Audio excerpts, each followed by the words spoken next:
After this, Jesus went to the other side of the Sea of Galilee, also called the Sea of Tiberias.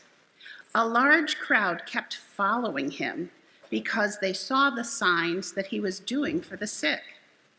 Jesus went up the mountain and sat down there with his disciples. Now the Passover, the festival of the Jews, was near. When he looked up and saw a large crowd coming towards him, Jesus said to Philip, "Where are we going to buy bread for these people to eat?" He said this to test him, for he himself knew what he was going to do. Philip answered him, 6 months' wages could not buy enough bread for each of them to get even a little. One of his disciples, Andrew, Simon Peter's brother, said to him, "There's a boy here who has 5 barley loaves and 2 fish. But what are they among so many people?" Jesus said, "Make the people sit down." Now there was a great deal of grass in the place, so they sat down, about 5,000 in all. Then Jesus took the loaves, and when he had given thanks, he distributed them to those who were seated. So also the fish, as much as they wanted. When they were satisfied, he told his disciples, "Gather up the fragments left over so that nothing may be lost." So they gathered them up, and from the fragments of the 5 barley loaves left by those who had eaten, they filled 12 baskets.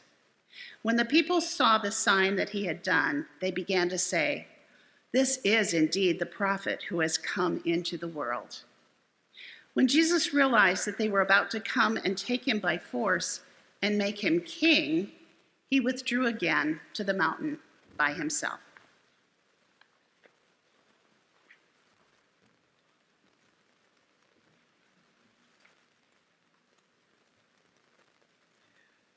Will you join me in prayer?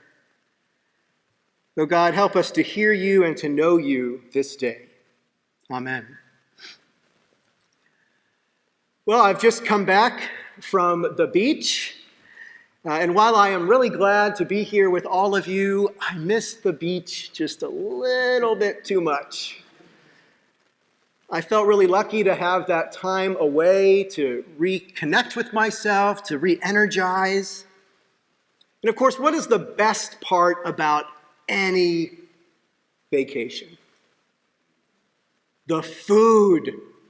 Oh, the seafood, at least for me, right? The shrimp, scallops, salmon, cobia, tuna, mackerel. Yum. I love the whole environment of the ocean. And as I was at the shore watching these fishermen casting their fishing poles, there was this Labrador retriever. And every time the fisherman would throw out his fishing pole, the dog must have thought it was a ball because he would fly out into the water and just hop around and hop around. I could have watched that dog all day. As I hear our gospel message this morning, I reflect on the great crowd of people that have been following Jesus as he carries out his public ministry. Like all of us, they have needs and desires, and probably one of the biggest needs we all have is to be fed. This morning I am struck by 2 themes. Our outer need to be fed, right? The digestive need, our need for dietary sustenance, and our inner need. Our desire to be fed spiritually, to have our emotional and psychological needs met. We're going to explore both the inner and the outer implications of the gospel story today. What surprises me about the gospel reading isn't so much what we see, Jesus performing a miracle that brings enough bread and fish to everyone. It's what we don't see. We find it in Philip's response to Jesus once he begins to recognize that there's not enough food. He says it would take more than half a year's wages to buy enough bread for each to have a bite. Already there is anxiety here, nervousness that there isn't enough to go around.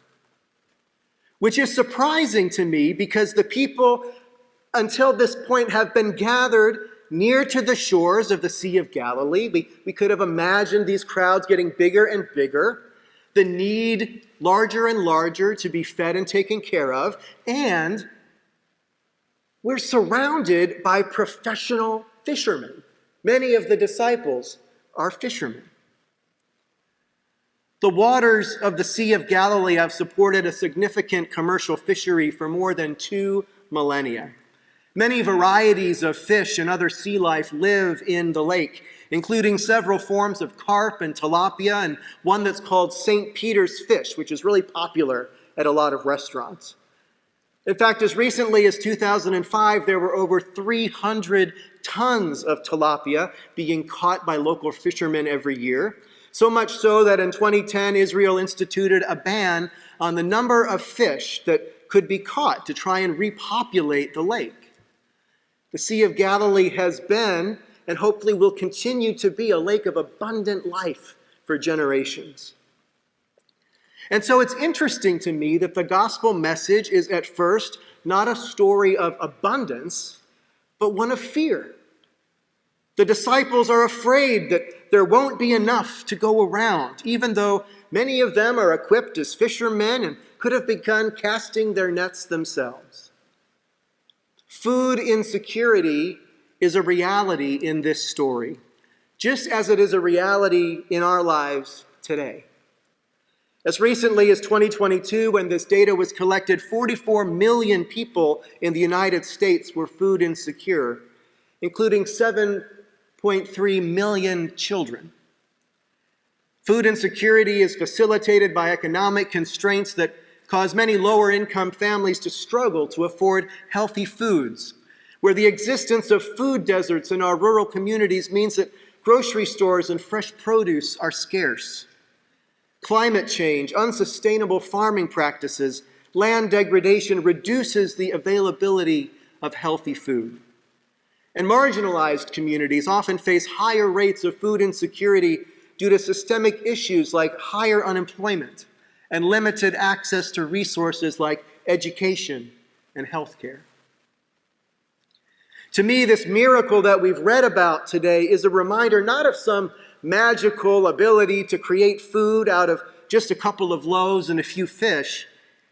It's Jesus' reminder to us of how much abundance we already have among us. In fact, there is so much abundance of food in our country that the USDA estimates that food waste is between 30 to 40% of our food supply. Wholesome food that could have helped feed families is often sent to landfills. While more than 2.5 billion tons of food is wasted worldwide, nearly 60 million tons, 120 billion pounds, is thrown out right here in the United States. And that's like every person in America throwing 975 average-sized apples right into the garbage. Food is the single largest component taking up space inside of our landfills. And to put this into money terms, nearly $218 billion, the equivalent of 130 billion meals, is wasted every year. And this is where we get into the inner implications of our gospel message today. Because you see, in the time of Jesus, just as in our own time, we live in abundance. We have never been more wealthy, more educated, more full of potential, with the ability to solve our world crises than we are today. And yet our focus on scarcity, our willingness to believe that we don't have enough to go around, is common in many of our communities, in our kitchen table conversations about politics and about the welfare of others, and even in our churches. Adrienne Marie Brown, a writer and activist, is a Black queer woman living in North Carolina, where I was just on vacation, who writes a lot about scarcity thinking. In a podcast interview that she did with Krista Tippett, the host of On Being, she talks about how easily we can fit ourselves into these sort of constructed boxes of how we view the world. We have my box and your box, my life and your life. We have divisions that ensure that we have food and resources, and yet others will struggle to obtain them. And what Adrian says is that these boxes, well, there's just not enough room in them. And she says this because in her words, she says, I'm a spirit, I'm this massive energy like all humans are. So much of the work for me, for Adrian, of radical imagination is, what does it look like to imagine beyond these constructs? What does it look like to imagine a future where we all get to be here, not causing harm to each other, and experiencing abundance? The miracle at the Sea of Galilee is one of reminding ourselves that abundance is always on offer, always available to us. The diversity of life in which we dwell wasn't created by God with limitations. It's limitless. And yet, paradoxically, it is also finite. And it's our responsibility to ensure that this world continues to be a place where everyone has what they need, where there is enough to go around, where no one goes hungry. Because we are caretakers of this world, aren't we? And to hear statistics about how much of our food is wasted or how many children are going to bed tonight without a meal in their bellies, that should wake us up, shouldn't it? That should concern us. And yet we might think, but what can I do? What contribution could I truly make? Well, you might surprise yourself, because that thinking is actually a thinking of scarcity. It's a mindset that says, well, there's not much I can do, so why even try? Let somebody else handle it. But abundance thinking, that can be life-changing. Adrienne Maree Brown, in her recent book, We Will Not Cancel Us, writes this about scarcity thinking. It's thinking that says, in her words, we cannot change. We do not believe we can create compelling pathways from being harm doers to being healed and to growing. We do not believe we can hold the complexity of a gray situation. We do not believe in our own complexity. We do not believe we can navigate conflict and struggle in principled ways. We can only handle binary thinking, good, bad, innocent, guilty, angel, abuser, black, white, etc., etc. Oh, unthinkable thoughts, she writes. Now that I have thought you, it becomes clear to me that all of you are rooted in a singular longing. I want us to live. I want us to want to live in this world, in this time, together. The invitation of the gospel message this morning calls us to co-create with God a world in which our singular longing is one in which everyone has enough, because there is more than enough to be shared. The gospel message calls us to abolish systems within our world that impose limits on what God has given us so freely. Clean water, food, resources to house ourselves. This gospel message reminds us that we are enough, that our anxieties can be transformed from a position of scarcity and lack into the creative use of what is around us to care for those around us, to look to those areas within our lives, within the structures we have created, and to see what must change for the sake of others. Because we owe that to one another. In a world where Jesus ensured that all who came to him were fed and comforted, how can we possibly do any less?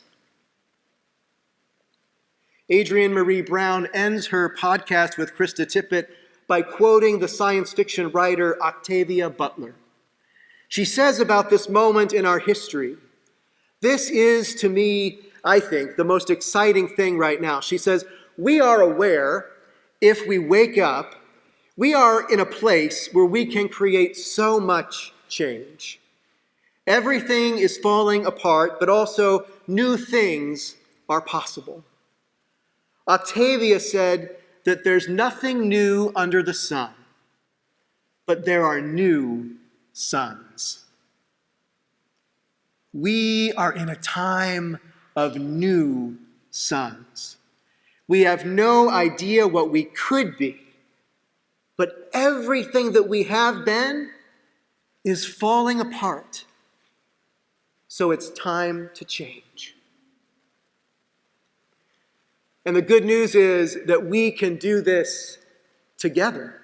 We do it as part of an ecosystem, right? Not as individuals alone, so that on the days when we can't carry the weight of the world, when we're not feeling so hopeful, we're feeling despair or exhaustion, we know that we're not alone. Other people will be there for us, offering us a cold glass of water, a piece of bread, a little fish. See, that's what makes this world go round. That's what makes this world possible. That's the abundant life Jesus has on offer. Thank God for that.